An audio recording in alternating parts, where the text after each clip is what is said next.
សូមជូនរឿងកែខ្លួនដើម្បីសុភមង្គលគ្រួសារផ្ដើមរឿងដំបូងឡើយមាននារីម្នាក់រស់នៅក្នុងខ្ទមតូចតែម្នាក់ឯងនាងមានឈ្មោះថានាងច័ន្ទនាងច័ន្ទជាក្មេងកំព្រាដែលរស់នៅម្នាក់ឯងជាយូរណាស់មកហើយដែលឪពុកម្ដាយរបស់នាងបានស្លាប់ចោលនាងតាំងពីនាងនៅក្មេងៗមកម្ល៉េះប៉ុន្តែនាងច័ន្ទតស៊ូរស់នៅយ៉ាងលំបាកនៅក្នុងភូមិគ្មានក្មេងស្ទាវប្រុសណាហ៊ានធ្វើបាបនាងឡើយបើចង់ដឹងពីខ្សែជីវិតរបស់នាងច័ន្ទថាហេតុអ្វីបានជាមិនមានក្មេងស្ទាវណាហ៊ានធ្វើបាបនាងតោះអ្នកគ្នាទៅមើលទាំងអស់គ្នាថ្ងៃមួយមាននារីចំណាស់ម្នាក់គាត់មានឈ្មោះថាមីងសំដែលគាត់រស់នៅដើមភូមិហើយគាត់ក៏បានធ្វើដំណើរទៅផ្សារពេលនោះគាត់ក៏បានជួបនឹងក្មេងស្ទាវមួយក្រុមដែលមានគ្នាពីរនាក់ពេលនោះក្មេងស្ទាវក៏បាននិយាយថាណែយាយទៅណាហ្នឹងមើលទៅយាយដូចជាប្រញាប់ប្រញាល់ដល់ហើយតែយាយទៅណាលបងមើលទៅយាយម្នាក់នេះមើលទៅដូចជាមានលុយនៅជាប់ខ្លួនមិនម៉ាសេរីគាត់មួយថ្មទៅយីអាក្មេងនេះមកពីណាមកពីណីហេតុអីក៏សំដីឆ្លើយបែបនេះយើងទៅណាជារឿងរបស់យើងមិនមែនជារឿងរបស់ពួកឯងទេឆាប់ធ្វើឲ្យឆ្ងាយទៅនេះទៅតែជួបគ្នាអំបញ្ញមិញយាយចង់ដេញខ្ញុំទៅហើយមែនទេបានតាខ្ញុំអាចទៅបានប៉ុន្តែយាយមានលុយអត់ទុកលុយឲ្យខ្ញុំចាយខ្លះមកខ្ញុំនឹងចេញទៅភ្លាមណែឯងចង់មកគេទាលុយពីយើងទាំងកណ្ដាលថ្ងៃត្រង់បែបនេះតើឯងខ្លាចអ្នកផ្សេងមកឃើញទេឬយាយចង់ហៅអ្នកជួយផ្លូវនេះគឺស្ងាត់ខ្លាំងណាស់ហើយក៏ជាកន្លែងរបស់ខ្ញុំដែរគ្មានអ្នកណាមកជួយយាយទេជួយផងមានគេចាប់ចម្រិតយកលុយជួយផងស្ងាត់មកភ្លាមទៅចាប់ឲ្យលុយមកពេលនោះស្រាប់តែនាងច័ន្ទក៏បានដើរមកដល់ហើយស្រែកថាណែអាពីនេះតើឯងកំពុងតែធ្វើអីគេហ្នឹងឯងឆាប់លេងគាត់ភ្លាមតើឯងចង់ធ្វើអីហ៎បងច័ន្ទមកទីនេះមានការអីទេខ្ញុំគ្រាន់តែលេងសើចជាមួយនឹងគាត់តាគ្មានបានធ្វើអីគាត់ទេឯងប្រកាសទេថាមិនបានធ្វើអីគាត់កុំឲ្យយើងដឹងអសោះថាឯងធ្វើអីគាត់អសោះបើមិនអញ្ចឹងទេពួកឯងប្រយ័ត្នខ្លួនផង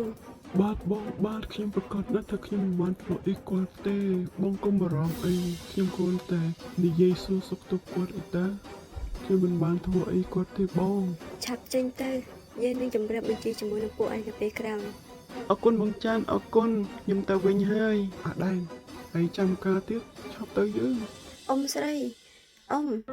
តើអ៊ំយ៉ាងម៉េចហើយតើពួកវាបានធ្វើអីអ៊ំណាទេអ៊ំមិនអីទេអ៊ំអរគុណក្មួយណាស់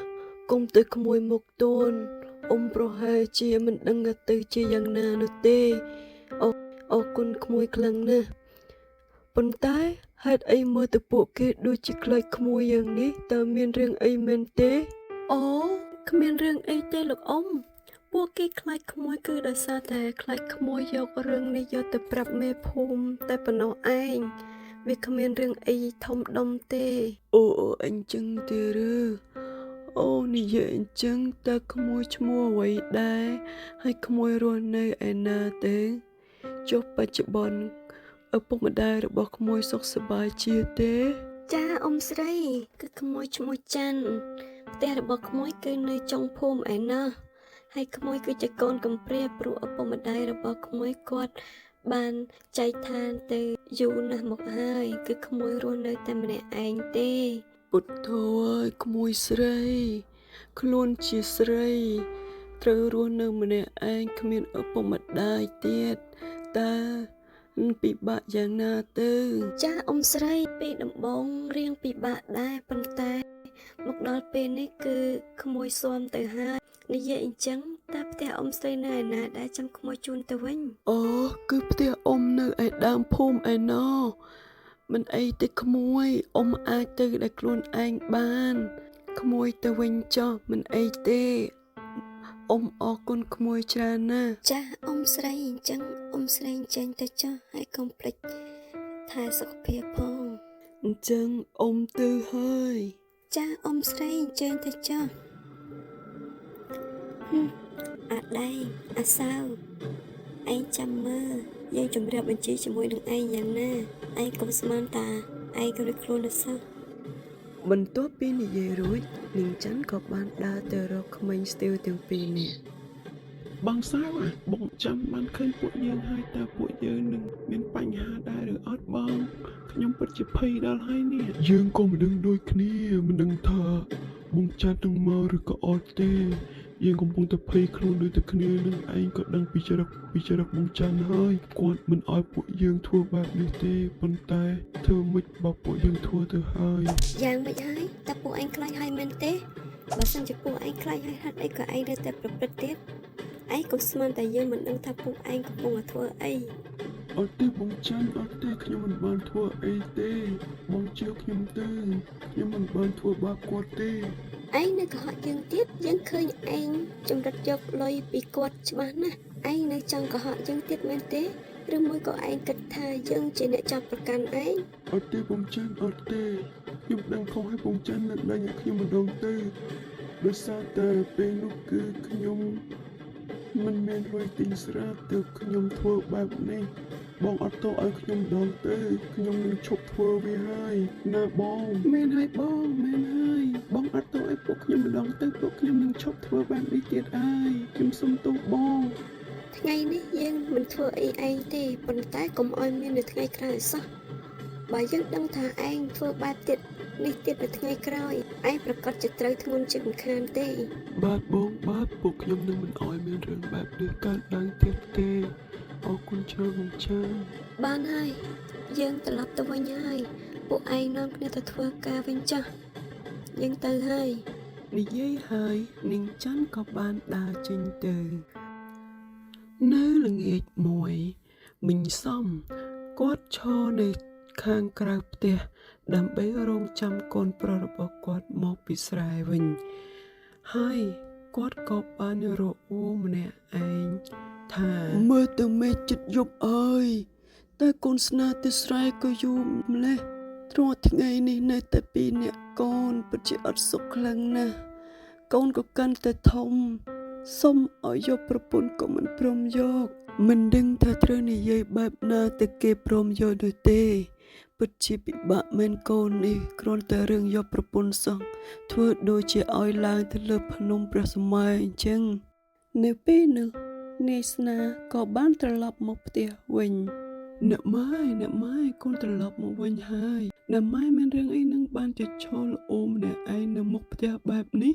គឺម៉ែកំពុងតែរងចាំកូនត្រឡប់មកផ្ទះវិញនឹងណាព្រោះថាល្ងាចណាស់ហើយមិនទាន់ឃើញកូនត្រឡប់មកវិញម៉ែបារម្ភខ្លាចកូនមានបញ្ហាអ្វីបើកូនមិនអីទេគឺល្អណាស់អូបាទអ្នកម៉ែតាមពិតទៅកូនជាប់ដៃបង្ហើយ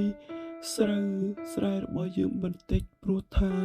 បើទុកដល់ស្អែកនោះខ្លាចវាធ្វើឲ្យស្រូវរបស់យើងវាងាប់ដូច្នេះហើយកូនក៏បង្ហើយវាបន្តិចទៅទើបត្រឡប់មកផ្ទះវិញយឺតបែបនេះអូយចឹងទេអីតោះល្ងាចណាស់ហើយកូនឆាប់ទៅងូតទឹកដូរសម្លៀកបំពាក់ទៅម៉ែចាំកូនមកហូបបាយជុំគ្នាបាទអ្នកម៉ែតោះអ្នកម៉ែឆាប់ឡើងផ្ទះទៅកូននឹងរៀបចំទៅងូតទឹកឥឡូវនេះបន្ទាប់មកពួកគេក៏បានចូលទៅក្នុងផ្ទះបាត់ទៅបន្ទាប់មកក្រោយពីអាហារពេលល្ងាចរួចហើយមីងសានក៏បានដើរមកនិយាយជាមួយនឹងកូនស្នាកូនបាទអ្នកម៉ែមិនការអីមែនទេបានចាំចូលមកទាំងយប់បែបនេះស្នាកូនគួរតែដល់ពេលយកប្រពន្ធហើយម៉ែចាស់ហើយម៉ែមិនអាចនៅជាមួយនឹងកូនបានយូរទៀតទេគឺមានតែប្រពន្ធរបស់កូនទេដែលអាចនៅជាមួយនឹងកូនម៉ែចង់ឲ្យកូនយកប្រពន្ធបង្កើតកូនបង្កើតចៅឲ្យម៉ែព្រោះថារាល់ថ្ងៃនេះម៉ែមានតែកូនម្នាក់តែប៉ុណ្ណោះពេលដែលកូនទៅធ្វើការទៅគឺម៉ែនៅផ្ទះតែឯងវាអត់សុខខ្លាំងណាស់ដូច្នេះហើយម៉ែចង់ឲ្យកូនយកប្រពន្ធដើម្បីបង្កើតគ្រួសារធំមួយនឹងគេតើកូនយល់យ៉ាងណាដែរព្រោះម៉ែមើលឃើញនារីម្នាក់នៅក្នុងភូមិយើងនេះឯងមើលតែនាងចរិយាក៏ល្អដែរស័ក្តិសមនឹងកូនណាគ្រាន់តែគ្រួសាររបស់នាងស្លាប់អស់ហើយ គឺនាងជាក្មេងកំព្រាតើកូនយល់យ៉ាងម៉េចដែរ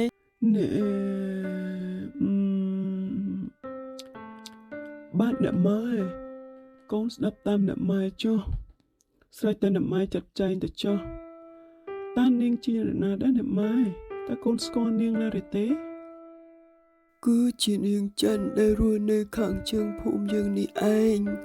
ម៉ែមើលតែនាងយូរហើយនាងមានចរិតល្អស្លូតបូតអាចជាទីពឹងពាក់បានហើយម៉ែសប្បាយចិត្តណាស់ដែលកូនព្រមរៀបការថ្ងៃស្អែកនេះម៉ែនឹងទៅនិយាយជាមួយនឹងនាងបានអ្នកម៉ែសម្រាប់ទៅលើអ្នកម៉ែចុះកូនតាមតែអ្នកម៉ែទេលុះព្រឹកឡើងមិញសំក៏បានធ្វើដំណើរទៅផ្ទះនាងច័ន្ទ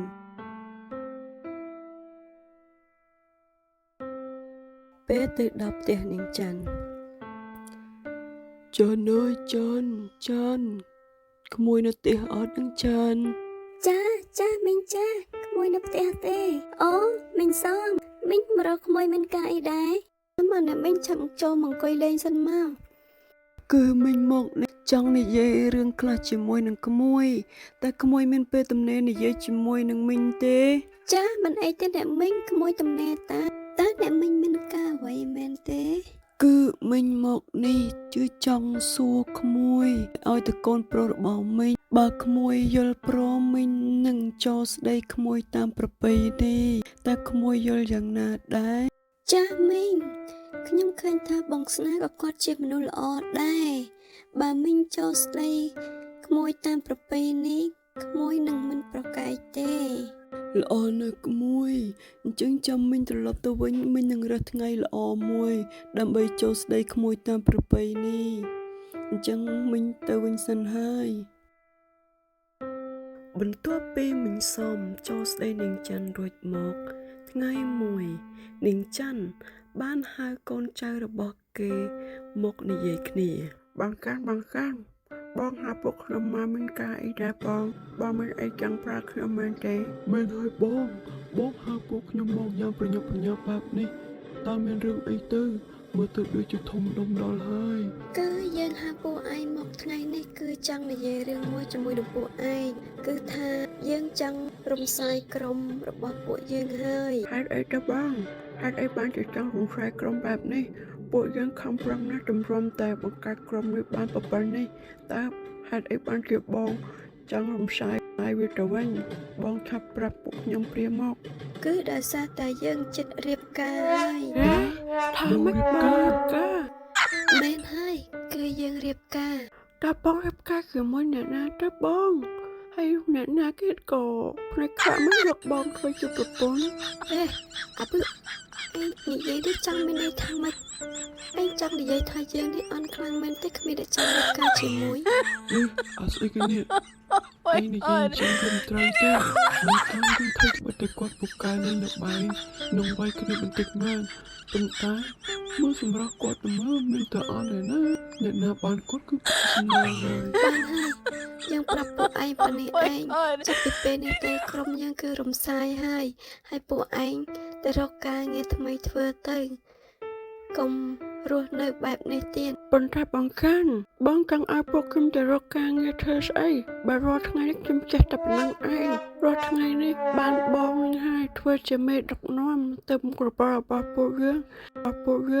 រីកចម្រើនបែបនេះបើបងឲ្យពួកខ្ញុំទៅធ្វើការងារផ្សេងខ្ញុំអត់ចេះទេបងមែនហើយបងពួកយើងរាល់ថ្ងៃនេះប្រកបមុខរបរនេះយូរហើយគឺមិនចេះធ្វើការងារអីផ្សេងទេបើបងឲ្យពួកខ្ញុំទៅរកការងារផ្សេងប្រកាសជាស្លាប់ដាច់ពោះជាមិនខានទេយើងដឹងថាពីដំបូងវាពិបាកប៉ុន្តែឯងរៀនមើលគេខ្លះទៅហេតុអីក៏អ្នកដទៃគេអាចរស់នៅបានដោយប្រកបមុខរបរធ្វើស្រែធ្វើអីទៅរៀនមើលគេខ្លះទៅណានិយាយហើយគឺថាចាប់ពីពេលនេះទៅក្រុមយើងគឺត្រូវរំសាយត្រឹមនឹងហើយហាមតវ៉ាហើយថ្ងៃការរបស់ពួកយើងពួកឯងមិនបាច់ទៅទេអេបងកំពុងនិយាយរឿងជាមួយពួកខ្ញុំគេអីហ្នឹងការបងមួយទាំងមូលហេតុអីមិនឲ្យពួកខ្ញុំចូលរួមមិនឲ្យបងការបងមួយទាំងមូលហេតុអីមិនឲ្យពួកខ្ញុំទៅយើងប្រាប់មិនឲ្យពួកឯងទៅមិនមែនគ្មានហេតុផលទេព្រោះតែមិនចង់មានបញ្ហាច្រើនបានហើយឆាប់នាំគ្នាទៅវិញទៅ បែបបងចឹងខ្ញុំទៅវិញហើយខ្ញុំទៅសិនហើយបងគេបានរៀបការរួចរាល់ហើយនាងច័ន្ទក៏បានមករស់នៅជាមួយនឹងប្តីនៅផ្ទះយាយសំនាងជាកូនប្រសារដ៏ល្អម្នាក់ដែលមើលថែម្ដាយក្មេកនិងប្តីបានយ៉ាងល្អថ្ងៃមួយអ្នកម៉ែកូនទៅផ្សារហើយតែអ្នកម៉ែមានត្រូវការអ្វីដែរឬទេចាំកូនទិញផ្ញើ ទៅចុះកូនម៉ែមិនមានអីត្រូវទិញទេកុំភ្លេចប្រយ័ត្នប្រយែងផងណាកូនទៅសិនហើយអ្នកម៉ែ ចាស់ទៅចុះកូនពេលនោះនាងច័ន្ទក៏បានដើរចេញទៅផ្សារបាត់ទៅពេលនោះពេលដែលនាងច័ន្ទដើរតាមផ្លូវទៅផ្សារក៏បានជួបជាមួយនាងសយហើយនាងសយក៏បានសួរនាងច័ន្ទថាអេចាំតាឯងប្រញាប់ទៅណាហ្នឹងមើលទៅដូចជាប្រញាប់ដល់ហើយតោះទៅជាមួយគ្នាសិនអីគ្នាមិនបានទៅជាមួយនឹងឯងទេព្រោះប្រញាប់គ្នាទៅផ្សារដើម្បីទិញម្ហូបធ្វើម្ហូបឲ្យប្តីរបស់គ្នាហ្នឹងព្រោះគាត់ចិត្តមកពីស្រែវិញហើយខ្លាចមិនតាន់អូយតែបន្តិចទៅសម្លាញ់វាមិនខកពេលទេគ្រាន់តែទៅបន្តិចតែមនុស្សរមួយក៏ឯងមិនរមាស់ដៃខ្លះទេអូឯងជប់រំលឹករឿងនឹងទៀតទៅគ្នាបានលះបង់អស់ហើយព្រោះពេលនេះគ្នាមិនមែននៅតែខ្លួនមួយទេគឺគ្នាមានគ្រួសារហើយគ្នាមិនចង់នឹករឿងអស់នឹងទៀតទេឯងគឺប្រឆាប់ព្រឹកបើឯងជប់ទៅឲ្យគ្នានេះខុសយ៉ាងណាព្រោះពីមុនគ្នាបានឯងនឹងហើយជាដៃគូហើយបើឯងជប់ទៅគ្នាមិនមែនតែឯងទេតែណាសម្លាញ់ទៅជាមួយនឹងគ្នាអត់ទេសគ្នាមិនអាចទៅជាមួយនឹងឯងទេអូមែនហើយដល់ពេលដែលគ្នាទៅទិញម្ហូបហើយបើមិនចឹងទេផ្សារក៏ជាបិទជាមិនខានគ្នាទៅហើយណាអូសយពីប្រាប់ឯងគួរតែកាត់បន្ថយទៅឯងមកពុះឯងនៅបណ្ណាណីហើយគ្នាទៅសិនហើយពេលនោះនាងច័ន្ទក៏បានដើរចេញទៅចំណែកនាងសយវិញយ៉ានាងនេះគ្រាន់តែបានប្តីសោះធ្វើឯងបាត់បង់ការងារចាស់ចោលឯណាហើយនៅចេញមកបដាលយើងទៀតយើងគ្មានផ្លូវស្ដាប់ឯងនោះទេនេះល្ងងពេលនាងច័ន្ទមកដល់ផ្សារពុទ្ធោអើយផ្សារត្រូវបានបិទហើយអ្នកលក់ក៏បានទៅផ្ទះអស់ទៀតតែខ្ញុំបានហូបឯណាយកទៅផ្ទះធ្វើឲ្យបងស្នាទៅចាំមានតែរកបន្លែក្រោយផ្ទះដើម្បីធ្វើម្ហូបឲ្យបងស្នាឲ្យមើលទៅលុះពេលនាងច័ន្ទទៅដល់ផ្ទះមិញសមមិនឃើញមានម្ហូបអ្វីឡើយក៏សួរនាងច័ន្ទថាច័ន្ទក្រែងកូនទៅទិញម្ហូបអីហេតុអីបានជាមកវិញដោយដៃទទេបែបនេះអូអ្នកម៉ែតាមពិតទៅកូនទៅទិញម្ហូបមែនប៉ុន្តែដោយសារតែពេលដើរទៅបានជួបមិត្តចាស់របស់កូនដូច្នេះហើយក៏បានជាប់និយាយគ្នាបន្តិចទៅពេលទៅដល់ផ្សារក៏គេរើតបអស់ទៅអូគឺអញ្ចឹងទេអូម៉ែខំតែភ័យអញ្ចឹងតើពេលកូនស្នាមកតើបានអីហូបទៅបើកូនមិនបានទិញម្ហូបមកបែបនេះគឺកូនគិតថារកទៅមើលបន្លែក្រោយផ្ទះបន្តិចក្រែងលោកបានបន្លែខ្លះដើម្បីស្លឲ្យបងស្នាហូបពេលគាត់ត្រឡប់មកវិញអញ្ចឹងកូនទៅសិនហើយខ្លាចស្លមិនទាន់ពេលបងស្នាមកវិញបន្ទាប់មកនាងច័ន្ទក៏បានដើរចេញទៅលុះយប់ឡើងនៅក្នុងបន្ទប់របស់នាងច័ន្ទហើយគិតថាចង់ជប់ប្រកបមុខរបរនឹងហើយប៉ុន្តែក្រោយពីខ្សោយនិយាយបែបនេះហើយមានអារម្មណ៍ថារមាស់ដៃដល់ហើយគិតយ៉ាងម៉េចទេនេះអេអត់ទេច័ន្ទអត់គិតច្រើនឯងមិនត្រូវធ្វើបែបនេះទេព្រោះប្តីនិងម្ដាយក្មេងរបស់ឯងស្រឡាញ់ឯងណាស់ដូច្នេះហើយឯងមិនត្រូវធ្វើឲ្យពួកគេខូចចិត្តឡើយត្រូវតែតស៊ូដើម្បីជំនះរឿងនេះឲ្យបានឯងឈប់យូរហើយដូច្នេះហើយមិនត្រូវធ្វើឲ្យវារើឡើងមកវិញទេបន្ទាប់មកនាងច័ន្ទក៏បានស្រមៃទៅដល់ការងារពីអតីតកាលដែលនាងធ្លាប់ធ្វើពីមុនមក មកចាក់ឲ្យដល់ដៃចាក់ឲ្យដល់ដៃចាក់ឲ្យដល់ដៃ ខ្ញុំចាក់ខ្លាណាបងចា ខ្ញុំចាក់មួនណាចាក់ ខ្លា មួន ចាញ់មកខ្លាខ្លា មួន បង្កមួយក្តាមពីស៊ីម៉ត់ អើយចង់ឲ្យសយមែនវ៉ាមិនកាច់ឆ្លាក់ចាំសោះ អូយសួយមែនចាញ់ បង យ ចាំសុំ រយ ខ្ចីលុយថែមបានអត់ខ្ញុំចង់ស្រាំងដែនបន្តទៀតទេបងធំអាមកតពោវាអស់លុយបងធំ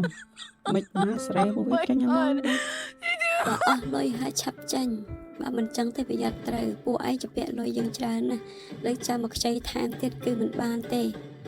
អាប់ឡយឆាប់ចាប់ពួកវាចាញ់ទៅ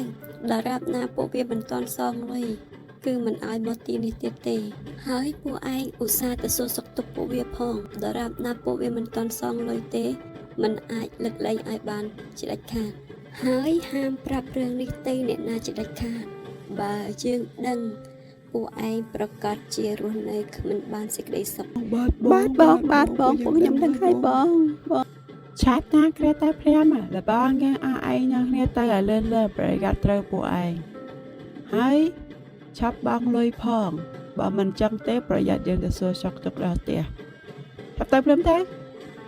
បាទបងខ្ញុំទៅឲ្យអរគុណខ្ញុំនឹងឆាប់រកលុយខ្ញុំសងបងវិញ ដែលបងបើទៅបាក់អស់ហើយ ល្អណាស់តែឯងកុំភ្លេចទៅមើលដើរទាលុយអ្នកផ្សេងផងដែលជំពាក់យើងពីមុនគឺនៅពុទ្ធោហើយខ្ញុំពីមុនពិតជាមិនធម្មតាទេអ្នកនៅក្នុងភូមិតែអ្នកណាដែលមិនស្គាល់ខ្ញុំអ្នកណាដែលមិនខ្លាចខ្ញុំរៀបពេញភូមិអត់ទេតែឥឡូវនេះខ្ញុំបាន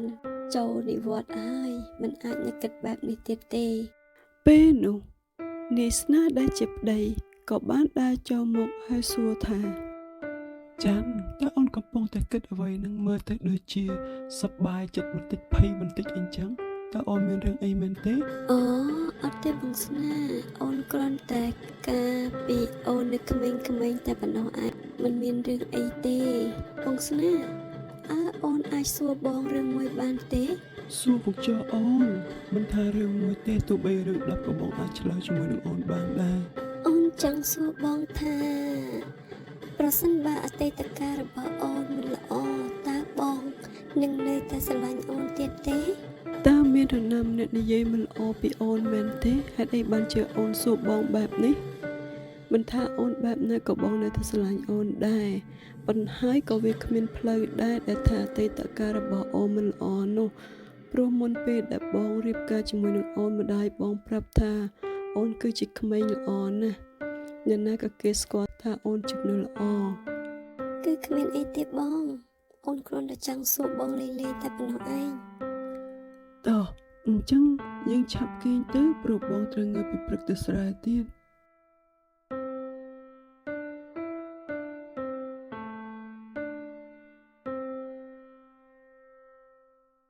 លុះព្រឹកមួយមីងស៊ុនក៏ដើរមករកមីងសំហើយក៏សួរមីងសំថាអេអ្នកសំអើយអ្នកសំយើឡើយតាំងពីកូនការរួចហើយដូចជាមិនដែលឃើញដើរទៅខាងក្រៅសោះហើយមើលទឹកមុខក៏ដូចជាស្រស់ស្រាយជាងមុនអ្នកអើយគឺមិនបានទៅណាទេដោយសារតែរវល់បន្ទាប់ពីពួកគេរៀបការហើយគឺត្រូវរៀបចំទុកដាក់ច្រើនហើយចុះកូនប្រសាអ្នកសំឯងនាងច័ន្ទនោះតើនាងទៅណាហើយអូគឺច័ន្ទនាងទៅផ្សារទៅទិញម្ហូបយកមកធ្វើទុកឲ្យប្តីនាងត្រឡប់មកពីស្រែវិញបាត់ហើយតើអ្នកមកផ្ទះរបស់ខ្ញុំថ្ងៃនេះមានការអីដែរមើលទៅដូចជាទៅហេបទៅហូបដែរនេះ ចែគឺថាចែនេះខ្ញុំចង់មកសួរអ្នកពីរឿងកូនប្រសារបស់អ្នកហ្នឹងណាតើពួកគេរៀបការហើយមិនអីទេហ៎តើមានអីខុសប្លែកទៅលើនាងអត់ នេះនិយាយបែបនេះអ្នកកូនប្រសារបស់ខ្ញុំចង់មានន័យយ៉ាងម៉េចធ្វើដោយកូនប្រសារបស់ខ្ញុំមានបញ្ហាអញ្ចឹងពួកគេរៀបការហើយរស់នៅជាមួយនឹងគ្នាសុខសប្បាយធម្មតាទេ អត់ទេអ្នកគឺថាចេះខ្ញុំមិនមានបំណងអាក្រក់អីទេប៉ុន្តែពេលដែលខ្ញុំដើរទៅចុងភូមិខ្ញុំឮអ្នកភូមិនិយាយថាកូនប្រសារបស់អ្នកហ្នឹងកាលពីមុនគឺជាមេបងធំគេប្រចាំនៅវងលបែងនៅខាងលិចភូមិឯណោះអ្នកណាក៏គេដឹងដែរគេស្គាល់គ្រប់គ្នាដូច្នេះហើយទឹកខ្ញុំមកសួរអ្នកហ្នឹងណា ណែអ្នកសឿន អ្នកឯងនិយាយបែបនេះចង់មានន័យថាម៉េចកូនប្រសាររបស់ខ្ញុំនាងគេមនុស្សល្អខ្លាំងណាស់អ្នកណាក៏ដឹងដែរតាំងពីដើមភូមិដល់ចុងភូមិថ្វីត្បិតតែនាងគឺជាក្មេងកំព្រាប៉ុន្តែនាងគឺជាមនុស្សល្អខ្ញុំបានឃើញនាងផ្ទាល់ភ្នែករបស់ខ្ញុំថ្ងៃក្រោយមិនអោយនិយាយបែបនេះទៀតទេពីកូនប្រសាររបស់ខ្ញុំឆាប់ចេញទៅ អត់ទេអ្នកខ្ញុំគ្មានអំណរអាក្រក់អីទេគ្រាន់តែចង់មកប្រាប់អ្នកព្រោះខ្ញុំបានឮអ្នកចុងភូមិគេនិយាយបែបនេះគ្រប់គ្នាអ្នកណាក៏គេដឹងដែរ មិនបាច់និយាយច្រើនទេឆាប់ចេញទៅខ្ញុំមិនចង់នៅទេកូនប្រសាររបស់ខ្ញុំគឺមិនមែនបែបនេះឡើយកុំមកចេះញុះញង់ឲ្យគ្រួសារគេឆ្លោះគ្នាឆាប់ចេញទៅ មិនអីទេអ្នកខ្ញុំទៅក៏បានដែរមិនចាំបាច់ដេញខ្ញុំទេហើយអត់ការងារធ្វើមកឲ្យគេដេញទាំងព្រឹកតែម្ដងមិនគួរណាមកចិត្តដឹងរឿងគេសោះ ហើយយ៉ាប់មែនគ្មានការងារធ្វើទេអីបានជាមកញុះញង់ឲ្យគ្រួសារគេឆ្លោះគ្នានឹងខ្ញុំដឹងពីកូនប្រសារខ្ញុំច្បាស់ណាស់មិនចាំបាច់អ្នកមកនិយាយប្រាប់ខ្ញុំនោះទេអើនិយាយចឹងចាន់ទៅផ្សារយូរហើយហេតុអីក៏យូរមិនទាន់ឃើញមកផ្ទះទៀតនេះតើមានរឿងអ្វីទេនិយាយពីនាងច័ន្ទពេលកំពុងទៅផ្សារនាងសប្បាយចិត្តណាស់នាងដើរបណ្ដានឹងសើចច្រៀងបណ្ដាពេលនាងកំពុងទៅដើរនោះស្រាប់តែឮសំឡេងយំហើយក៏ងាករកមើលស្រាប់តែឃើញនាងសយអង្គុយក្បែរគល់ឈើមួយហើយអង្គុយយំអោបមុខពេលនោះនាងច័ន្ទក៏ចូលទៅសួរ ណែសយតើមានរឿងអីនឹងហេតុអីបានជាឯងមកអង្គុយយំនៅទីនេះអញ្ចឹងតើនរណាធ្វើអីឯងគឺប្តីគ្នានឹងណាតាមតនគ្នាកំពុងតែលេងល្បែងតែគាត់ខឹងគ្នាហើយដេញគ្នាចេញពីផ្ទះឥឡូវនេះគ្នាមិនដឹងថាត្រូវទៅណាទេមានតែមកទីនេះអង្គុយយំតែប៉ុណ្ណោះឯងគ្នាធ្លាប់ប្រាប់ឯងហើយថាឲ្យឈប់ទៅឯងមើលឯងមានគ្រួសារមានកូនហើយណាមិនមែននៅខ្លួនមួយទៀតទេគ្នាដឹងហើយគ្នាចង់ផ្ដាច់តែឯងក៏ដឹងថាពួកយើងនេះងប់នឹងវាយូរហើយវាពិបាកនឹងផ្ដាច់ខ្លាំងណាស់មកងើបឡើងចាំយើងជូនឯងទៅផ្ទះវិញថ្ងៃក្រោយឈប់លេងល្បែងនឹងទៀតទៅឯងមើលតើល្បែងមានផ្ដល់អីឲ្យឯងក្រោយពីធ្វើឲ្យឯងបែកបាក់គ្រួសារបែបនេះមកចាំយើងជូនឯងទៅផ្ទះវិញអរគុណហើយសម្លាញ់ដែលឯងបានជួយគ្នាមិនអីទេមកសម្លាញ់ឆាប់ទៅចាំគ្នាជូនឯងទៅ នាងច័ន្ទក៏បានជួននាងសយត្រឡប់ទៅផ្ទះវិញហើយក៏បានប្រាប់នាងសយឲ្យសន្យាជាមួយនឹងប្តីរបស់នាងថានឹងឈប់លេងល្បែងបន្តទៀតលុះពេលដែលពួកគេត្រូវរើគ្នាហើយនាងច័ន្ទក៏បានត្រឡប់មកផ្ទះវិញដោយមិនមានម្ហូបមកវិញសោះពេលនោះយាយច័ន្ទនិងប្តីក៏បានសួរនាងថាច័ន្ទតើពេលនេះអូនទៅមកពីណានេះជាពេលល្ងាចហើយណាតើអូនទៅណាហេតុអីក៏មិនត្រឡប់មកផ្ទះវិញអញ្ចឹងអូនដឹងទេថាបងបារម្ភពីអូនខ្លាំងណាស់មែនហើយច័ន្ទតើកូនទៅមកពីណាកូនប្រាប់ម៉ែថាកូនទៅផ្សារប៉ុន្តែហេតុអីបានជាមិនឃើញកូនត្រឡប់មកវិញហើយម្ហូបក៏មិនឃើញមានដែរតើកូនទៅមកពីណាណាកូនធ្វើឲ្យម៉ែបារម្ភខ្លាំងណាស់នេះ ម៉ែបងស្នាឲ្យខ្ញុំសុំទោសដោយសារតែពេលដែលខ្ញុំទៅផ្សារនោះខ្ញុំបានជួបនឹងមិត្តភ័ក្តិរបស់ខ្ញុំគឺនាងសយគេអង្គុយយំនៅកណ្ដាលផ្លូវដោយសារតែឆ្លោះគ្នាជាមួយនឹងប្តីទើបខ្ញុំលួងគេឲ្យនាងត្រឡប់ទៅផ្ទះវិញទៅនិយាយជាមួយនឹងប្តីរបស់នាងដូច្នេះហើយទើបបានជាធ្វើឲ្យខ្ញុំត្រឡប់មកវិញយប់បែបនេះឲ្យខ្ញុំសុំទោសផងអ្នកទាំងពីរកុំខឹងនឹងខ្ញុំអីណា មិនអីទេអូនឲ្យតែអូនត្រឡប់មកវិញសុខសប្បាយគឺបងសប្បាយចិត្តហើយមិនអីទេមែនហើយកូនមកវិញសុខសប្បាយគឺល្អណាស់អញ្ចឹងកូនឆាប់ទៅក្រោយងុយទឹកទៅណាម៉ែបានធ្វើម្ហូបរួចហើយ ចាអ្នកម៉ែអរគុណខ្លាំងណាស់ ពេលនោះមីងសំនិងនេស្នាក៏បានដើរចេញទៅចំណែកនាងច័ន្ទវិញក៏បាននិយាយម្នាក់ឯងថា បងស្នានិងអ្នកម៉ែគឺមើលទៅពួកគាត់ពិតជាស្រឡាញ់ខ្ញុំខ្លាំងណាស់ខ្ញុំមិនអាចធ្វើឲ្យពួកគាត់ពិបាកចិត្តដោយសារតែខ្ញុំបានទេខ្ញុំនឹងមិនត្រឡប់ទៅរកអតីតកាលរបស់ខ្ញុំវិញឡើយខ្ញុំនឹងធ្វើជាកូនប្រសារដ៏ល្អនិងប្រពន្ធដ៏ល្អសម្រាប់អ្នកទាំងពីរ លុះថ្ងៃមួយ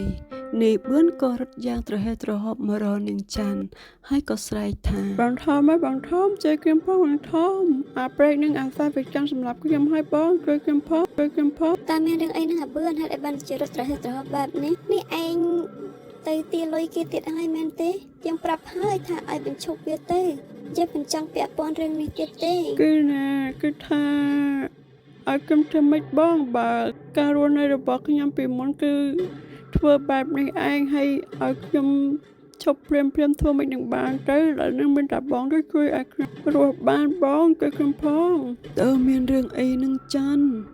ហេតុអីបានជាគេម្នាក់នេះរត់មកផ្ទះយើងបែបនេះហើយមានរឿងអីកើតឡើងទើបបានជាមានអ្នកដេញតាមគេមកពីក្រោយបែបនេះតើមានរឿងអី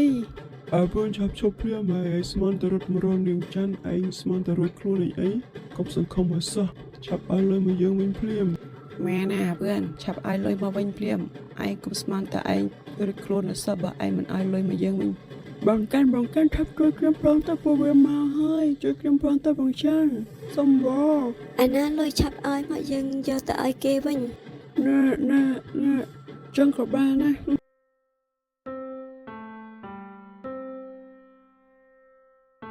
ក្បួយស្នើអូឯងនៅទីនេះទេឆាប់ឲ្យលឿនឡើងទៅនៅផ្ទះរបស់ឯងគឺកំពុងតែមានបញ្ហាហើយ បាទពូហេតុអីក៏ពូរត់ទៅហេតុទៅហប់បែបនេះតើមានរឿងអីមែនទេ គឺពូក៏មិនច្បាស់ដែរប៉ុន្តែឃើញមានឆ្លោះគ្នាឡូឡាពេញនៅមុខផ្ទះក្មួយឆាប់ទៅព្រាមទៅ ហ៎អញ្ចឹងតើមានរឿងអីពូបាទខ្ញុំនឹងទៅឥឡូវនេះតែពូជួយមើលគួរឲ្យខ្ញុំផងណា មិនអីទេចាំពូជួយមើលគោឲ្យ ឯងស្មានទៅរត់ ចាំ ខ្លួន តែមានរឿងអីនឹងចាន់ កុំសង្ឃឹមឲ្យសោះ ម៉ែតែមានរឿងអី ឆាប់ឲ្យលើមកយើងវិញភ្លាម ចាន់អូនម៉ែតើគេទាំងពីរនេះគឺជានរណាហេតុអីបានជាមានទាំងកំបិតមានទាំងបន្ថែមមកទៀតហើយចុះគេម្នាក់នេះគឺជានរណាហេតុអីបានជាត្រូវពួកនេះដេញតាមចាប់ប្រាប់ខ្ញុំមក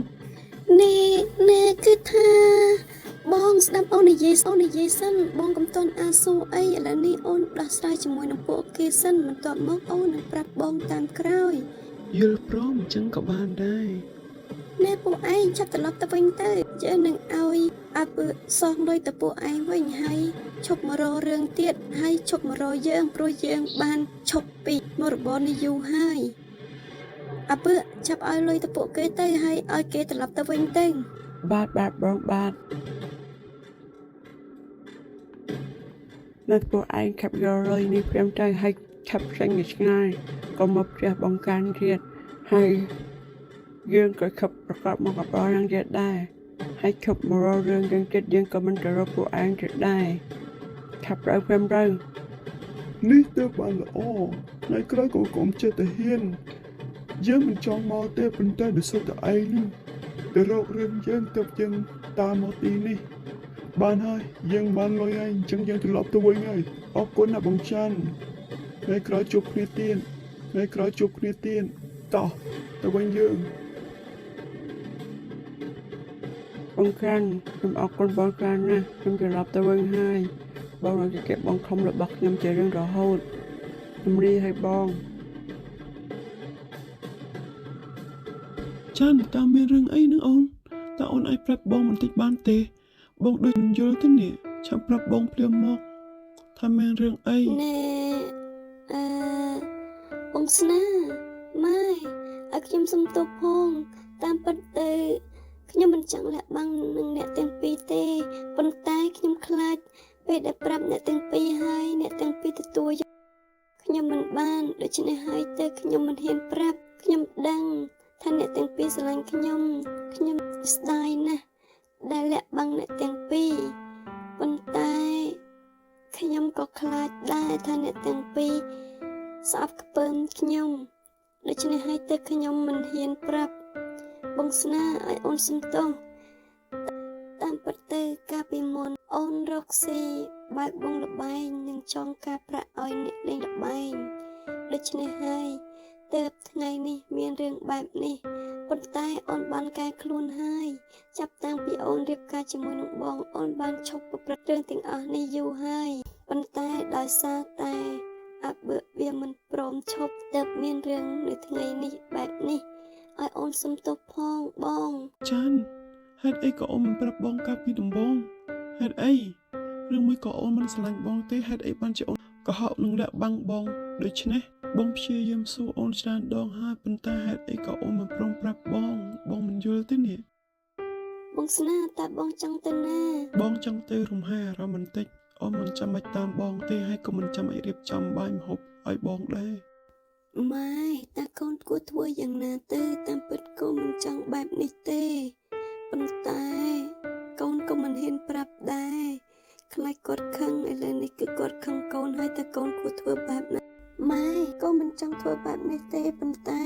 កូនគ្មានជំរឿទេណាម៉ែតើបងស្នេហ៍នឹងខឹងជាមួយនឹងកូនយូរដែរទេកូនពិតជាខុសមែនមិនគួរណាលាក់បាំងអ្នកទាំងពីរឡើយហើយកូនសុំទោសផងពុទ្ធូអើយចានម៉ែមិនដឹងទៅជួយកូនយ៉ាងណាទេម៉ែក៏រៀងអន់ចិត្តនឹងកូនដែរប៉ុន្តែម៉ែអាចទទួលយកបានប៉ុន្តែកូនស្នេហ៍មិនដឹងថាគេគិតយ៉ាងណាទេម៉ែជឿថាកូនស្នេហ៍គេនឹងគិតយល់ព្រោះកូនស្នេហ៍គេស្រឡាញ់កូនណាកូនទ្រាំបន្តិចទៅណាបន្តិចទៀតប្រហែលជាគេលែងអីហើយកូនគ្រាន់តែទៅបកស្រាយប្រាប់គេឲ្យច្បាស់ទៅគេនឹងយល់ហើយណាកូនណាហើយចាន់កូនឆាប់ទៅដើម្បីធ្វើម្ហូបទៅណាកូនក្រៃលបដេកកូនត្រឡប់មកវិញអត់មានអីហូបម៉ែទៅក្រោយសិនហើយចាអ្នកម៉ែអញ្ចឹងអ្នកម៉ែចេញចូលទៅក្នុងចោះចាំកូនទៅរៀបចំធ្វើម្ហូបទុកហូបល្ងាចនេះ បន្ទាប់ពីពិភាក្សាគ្នារួចហើយពួកគេក៏ត្រឡប់ទៅធ្វើការងាររៀងៗខ្លួនលុះយប់ឡើង ហេតុអីក៏បងស្នេហ៍ទៅយូរម្ល៉េះតែគាត់ទៅណាទៅណោះហើយខ្ញុំមិនគួរណាកុហកគាត់ឡើងបើប្រាប់គាត់តាំងពីដំបូងប្រហែលជាមិនមានបញ្ហាបែបនេះកើតឡើងទេបងស្នេហ៍ឲ្យអូនសុំទោសហ៎បងស្នេហ៍បងត្រឡប់មកវិញហើយមែនទេបងតើបងទៅណាហេតុអីក៏បងទៅយូរម្ល៉េះស្មាននេះហើយទៅត្រឡប់មកវិញតើបងហូបបាយហើយឬនៅមកអូនរៀបចំបាយទឹកឲ្យបង អត់ទេគឺបងអត់ឃ្លានទេ បងស្នេហ៍តើបងនៅខាងនឹងអូនមែនទេ មែនហើយគឺបងខឹងនឹងអូន ឲ្យអូនសុំទោសបងគួរតែជប់ខឹងជាមួយនឹងអូនទៅអូនដឹងខុសហើយថ្ងៃក្រោយអូននឹងមិនកុហកបងទៀតឡើយ បានបងជឿអូនបងជឿថាអូននឹងមិនកុហកបងទៀតទេបងស្រឡាញ់អូនចាប់តាំងពីពេលនោះមកពួកគេក៏រស់នៅជាមួយគ្នាយ៉ាងមានក្តីសុខ